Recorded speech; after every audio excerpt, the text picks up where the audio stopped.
Председателот на Собранието Џафери најави дека за обезбедување ефикасност за секоја побарана пауза ќе ја продолжува работата на Собранието и по 18 часот. На забелешката дека паузите се потребни за работа на собраниските комисии, Џафери рече дека во тој случај за да не се губи време може да се повика на членот 78 став 2 од Деловникот да ја прекине дебатата по таа точка за да можат комисиите да работат и да се премине на следната точка.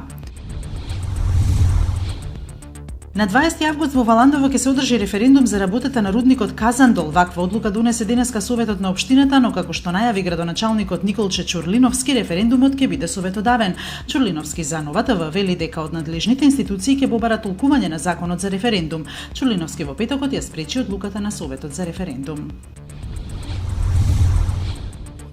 Евроамбасадорот Жбогар смета дека постигнатата основа за компромис за договор меѓу Македонија и Бугарија е во согласност со суштината на самата Европска унија, добрососедски односи. Потребно е сите земји да ги решат билатералните прашања со соседите и со земјите членки на Европската унија во регионот. Првите чекори се охрабрувачки. Тоа ќе покаже одлучност на самата влада за повторно да го гради овој круг на пријатели со соседите, рече Жбогар.